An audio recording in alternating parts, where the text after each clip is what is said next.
In this episode, we leave the Gibb River Road and spend a night at Kununurra. We then stay at a free camp on the way to Punalulu, where we spend one night at the northern camp, Carrajong, and another night at the southern camp, Woolardy. This morning we finally gave the car a bit of a wash. It's not perfect, but it's better than it was, which is good because it looked cool, but it was getting a bit rough, sort of not being able to touch it without ruining your clothes for the rest of the week.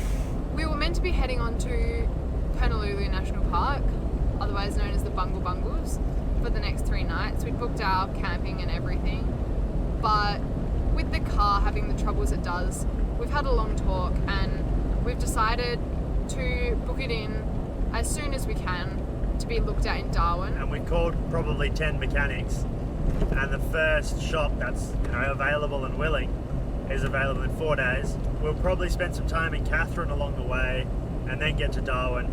Now hopefully they can fix it up and get us all good. But yeah, till then we're not going to go too far off the beaten track and mostly just chill at the hot springs, see some nice things along the road. We're heading on to Lake Argyle now to check that out. All the tours are booked and all the accommodations booked, but we'll probably hire a canoe or a stand-up paddleboard and go out onto the lake.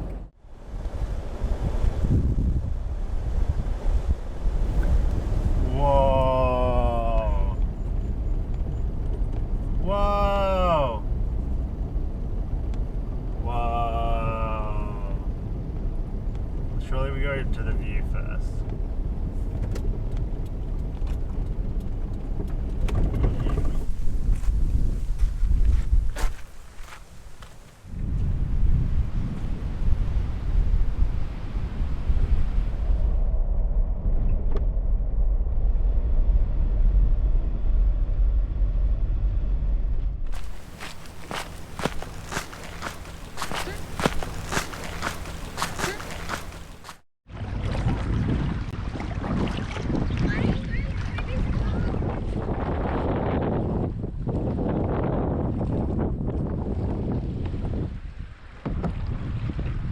Jess is paddling us in to our beach landing for lunch on this little island in Lake Argyle.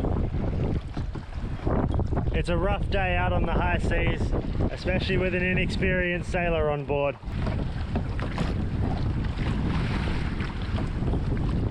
Look at that. The form, the style. I'm just excited to be back on dry land. And there's a crocodile right where we want to stop. So that's fun. Oh my god, is that a croc? I think so. Film it. He's pretty small. Just coming back to shore after a certain third party invaded our lunch. So, snap.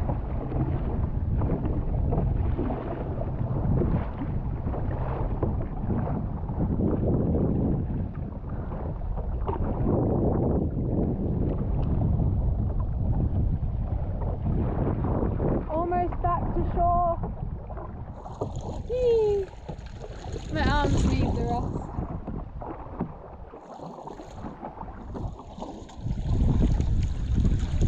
Made it out alive. Yeah, it's a nice big lake, very big. But as we were about to land, we saw a little crocodile. Couldn't have been more than 70 centimeters on the beach. And that scared Jess enough to start crying. I didn't cry. No. I didn't cry. It's on video. I didn't cry. On video. Not a tear came out of my eye. Okay, well, she sounded like she was crying and screamed many times about turning this boat around very quickly. So we turned it around and now we're back on land.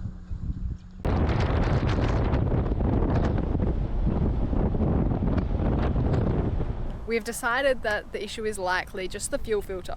So we're going to try changing that out now.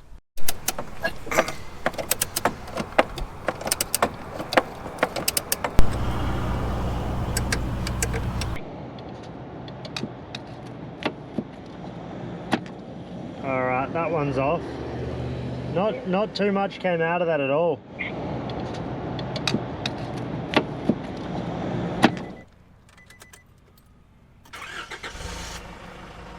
She started! Yay! Yay! And that is how you change a fuel filter on a CRD patrol and get it started first try. Our next issue is finding somewhere to sleep tonight. So yeah, pack it up and get on that. And then Pernalulu's back on schedule if it's fixed it. If it hasn't, yeah, then it's probably something more serious. Alright, this is the first drive after changing the fuel filter.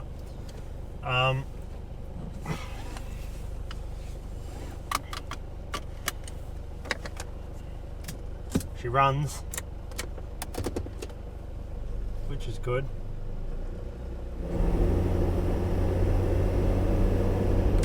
And I just got to 3,000 revs in a second, no problem. That's good, but it wasn't really under load, so we have to test it going up a hill.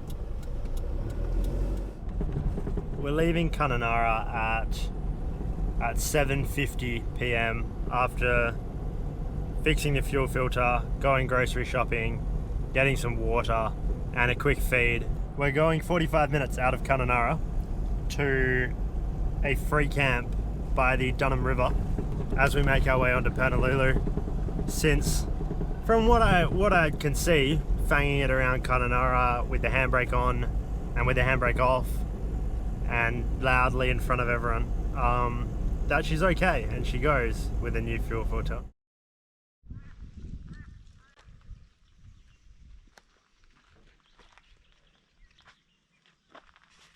Where are we? We are at a free camp on the way to the Bungle Bungles, where we're going to be heading today. After fixing the car last night and sleeping just at a rest stop, we're on our way to the Bungles today. Woo! Finally. Glad we're not missing out on that, because I really want to have a look at it. In terms of looking after the car, because it was a fuel filter issue and we had to replace the fuel filter, we don't want to get dirty fuel again and have this issue again. Yeah, I mean, we were being pretty careful before. Like, we generally filled up from places that were pretty busy with, you know, more so like professionals, so like the big rigs, truckies and, you know, mining people, because I guess they know where the good fuel is, because they don't want to deal with the hassle of getting bad fuel. Just got to the turn off to the Bungle Bungles and just dropped the pressures again, because we've heard the road's pretty rough, plenty of horror stories about it. It's 50 k's, but it's supposed to take you 2 hours, and there's a bunch of little creek crossings that are pretty sharp and everything. So yeah, we'll see how it actually is. You can't really tell how rough a road is until you drive it, because everyone has different definitions of rough road. But yeah, lower the pressures and we'll see how we go.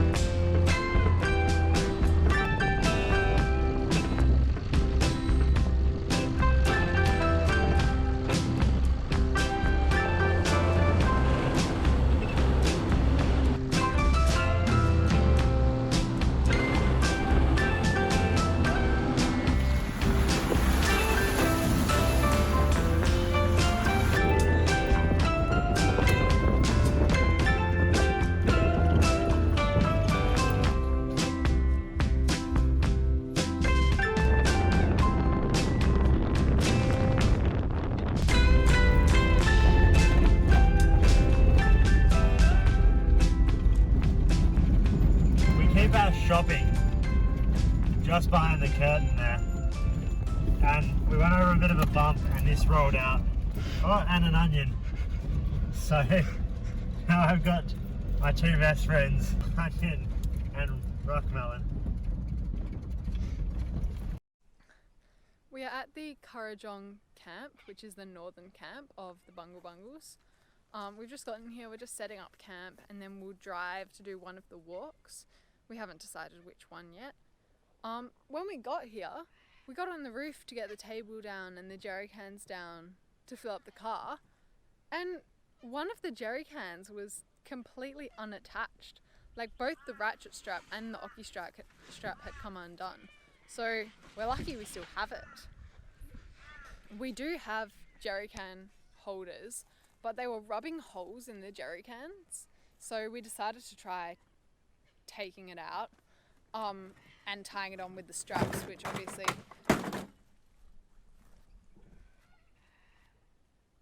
Yeah, the table broke on the gib as well. We are at the Echidna Chasm car park, about to embark on the walk. I'm pretty excited because this is something that, you know, you see pictures and videos of everywhere, and it's supposed to be awesome. So hopefully we'll add to that lot. But get to see it ourselves too. Jess is trying to put her DSLR to good use, and hopefully you'll see some of the results of that on our Instagram. Right? yeah.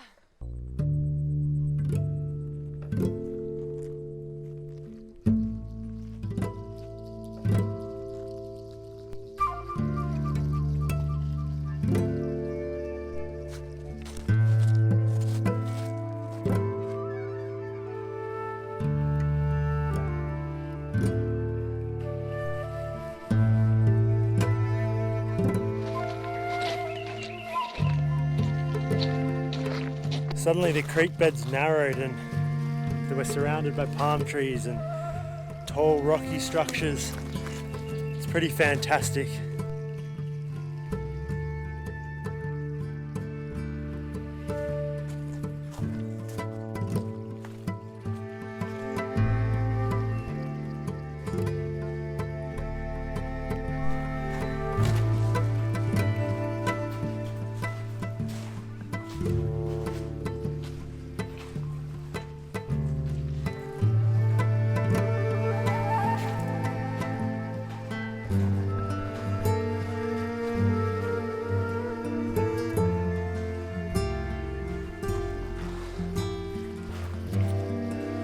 Beautiful. So tall.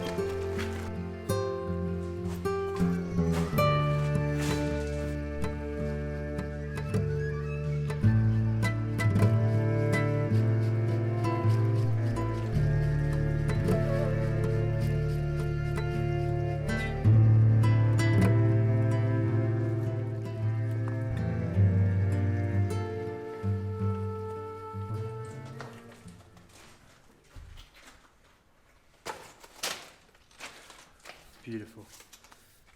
It's so tight. It's so tall. It's got to be 50, 80 meters. Incredible. This is so cool. And there's all these little rocks like wedged in between that have fallen down. Pretty awesome.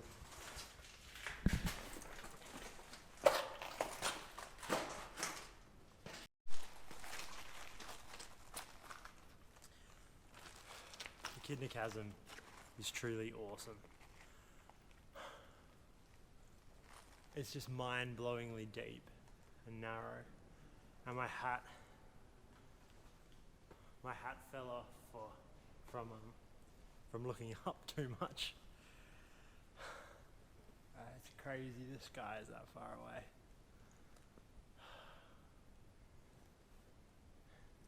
I think just this alone has made coming to Penalulu worth it.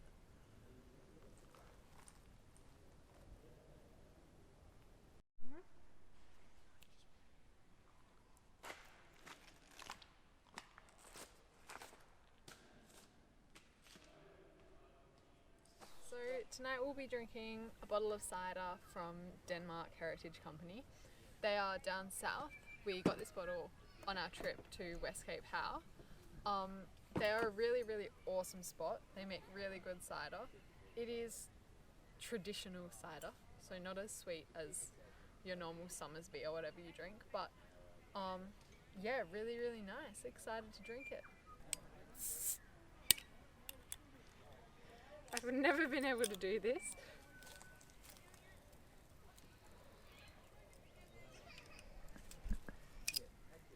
There we go.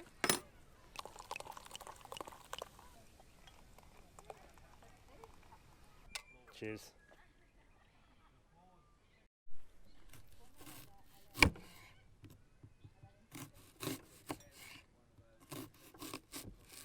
making a salad to go with kangaroo skewers tonight. So I've already chopped some red onion, and we'll throw some other stuff in. It's a bit of a what have you got left salad because Cole's carbonara was quite lacking in some of the things we wanted.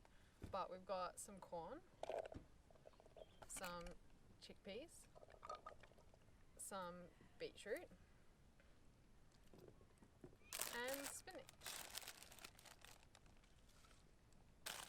And then just toss that through. And there you go, that's our salad. So we'd originally planned to do lamb cutlets over the fire when we were staying here. But yeah, Coles in Kununurra didn't have them.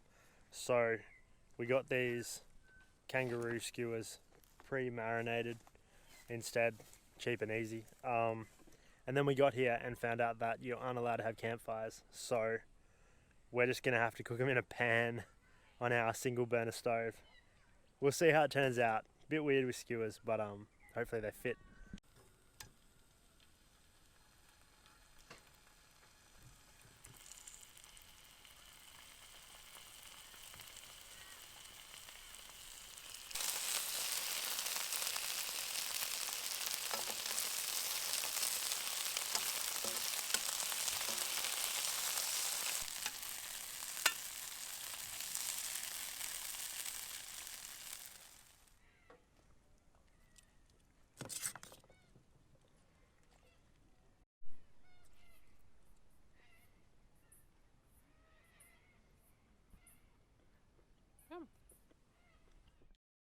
Before heading on to the southern camp this afternoon, we're going to do one more walk in the northern area of Purnululu National Park.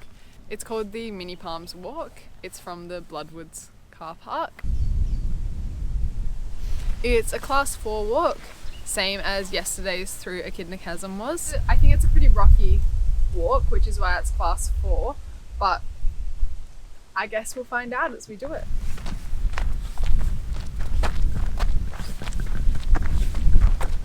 Last night we camped at Carajong, which is the northern of the 2 camps at Purnululu. It was a pretty good campsite, big open spots, and they're all allocated, but there's like 70 or something. No fire pits or fires allowed, which was a bit disappointing. From Carajong you can do the Echidna Chasm walk, which we did yesterday, and the Mini Palms walk, which we're doing today. When we got to the national park, we got a brochure at reception that had all the maps and stuff, and it said there are 13 different species of spinifex in the national park, more than anywhere else in Australia. So we're just trying to figure them all out, and I think this one with the little tufts on top is probably different to this one that doesn't have tufts on top. But who am I to say? We'll never know. And here we have a third species of spinifex that has entirely different tufts and isn't so spherical as the last spinifex.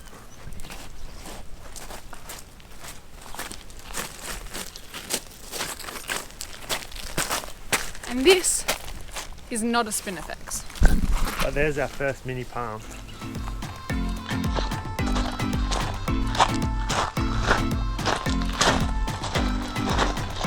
Another walk following creek bed. It's just awesome how tall these walls are. And that, like, there's little palm trees just growing out of the smallest bit of rock.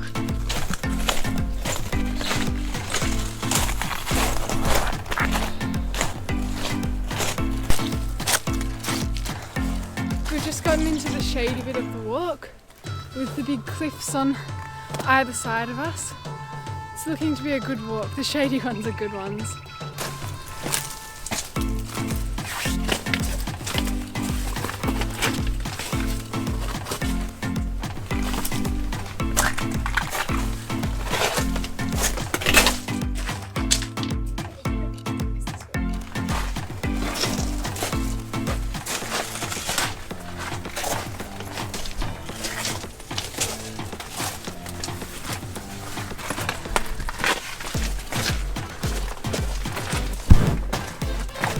Zave has to take his backpack off to get through.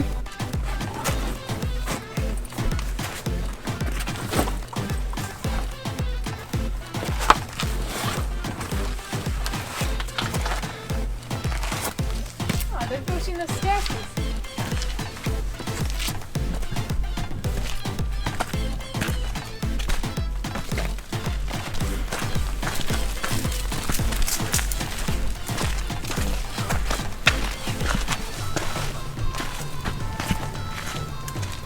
We just saw a bunch of people on their way back from the walk. I'm starting to think that our 5 AM starts aren't early enough, seeing people coming back from this walk at this time.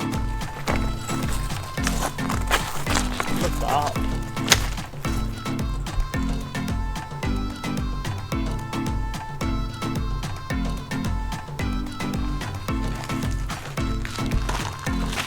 Whoa. Inception.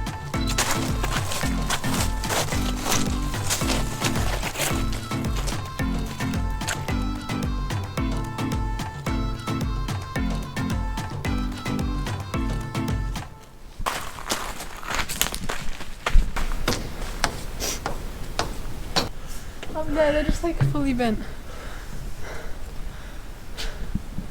We just got to the end of the Mini Palms walk. It's a return walk, so we're just on our way back now.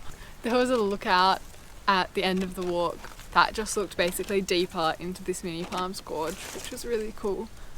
But honestly, it's another one where just the walk itself is beautiful. And now we're off to the Willardy campground to set up and do some more walks. So now it's the afternoon on our second day in Honolulu, and we had lunch at our new camp, relaxed, read a book for a bit, and now we're off to do the Cathedral Gorge walk. Class 4, it takes about 2 hours, but it's supposed to be pretty awesome. Yeah, this is the first time we're actually seeing the Bungle Bungles, like the Bungles. So we're just heading off to do the Cathedral Gorge walk. They're all sort of connected, these southern walks, so we might check out some of the other ones as well.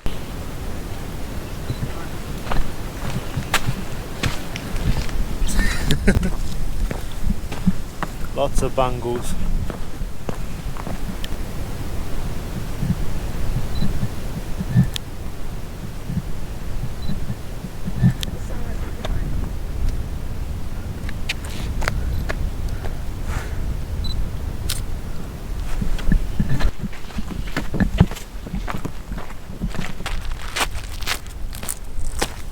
We spend most of the day walking here anyway.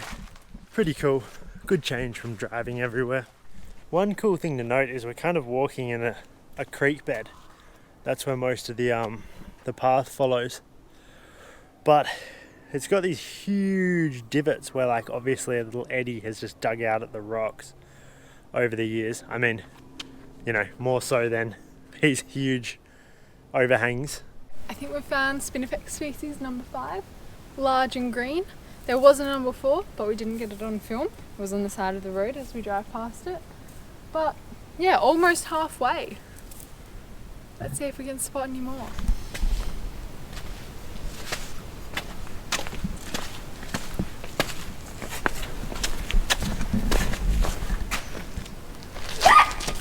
There are dead cane toads everywhere. I don't want to do it. I don't want to do it.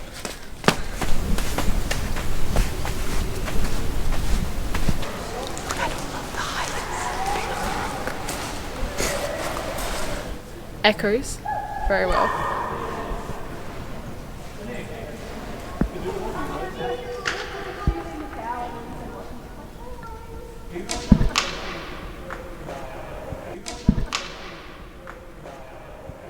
That's Cathedral Gorge. Pretty cool spot. Just the scale of it. Cathedral is an accurate name. So after seeing Cathedral Gorge and a couple of the other walks around the park, my thinking is really come here earlier in the year. There are so many dry creek beds and dry waterfalls, but I think the park as a whole would just be so much cooler if it was all wet and flowing.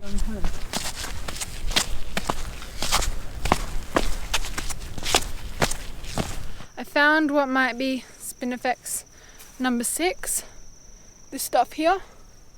It's all sort of conglomerates all together rather than the individual bushes you see on a lot of other spinifex.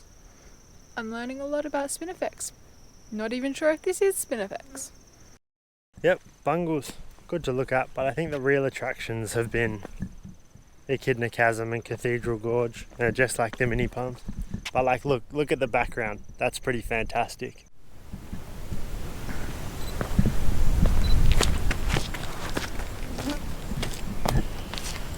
This is a bungle bungle.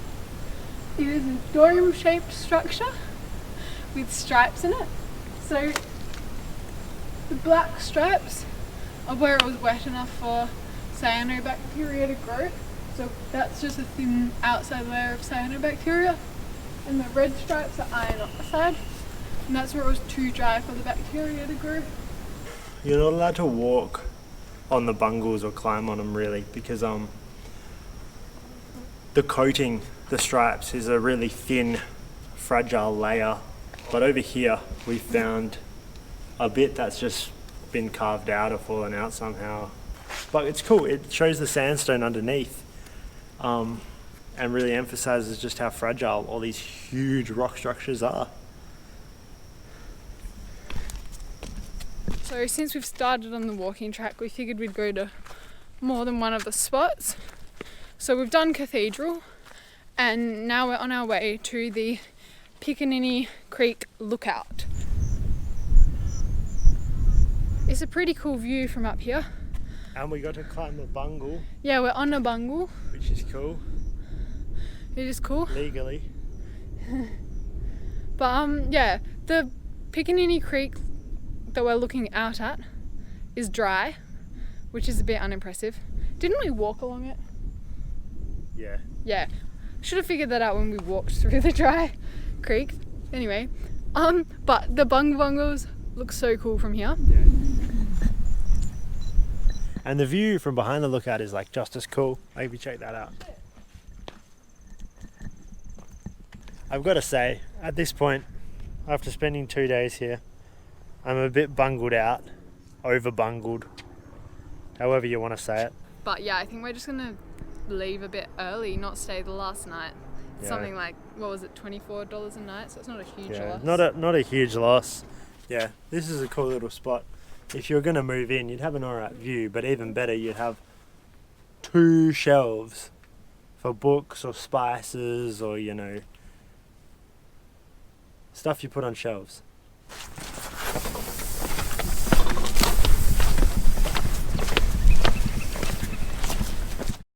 So it's the morning of our 3rd day at Honolulu, and we decided last night not to stay the last night we'd booked.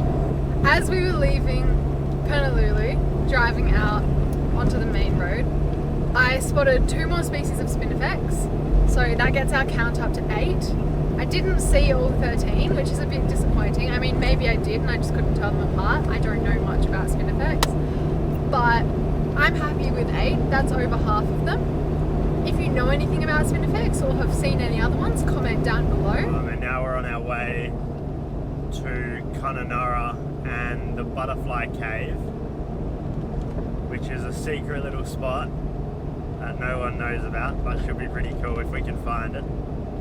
Also, today's the day we cross the border, so our last day in WA for a fairly long while, and our first day in the Northern Territory.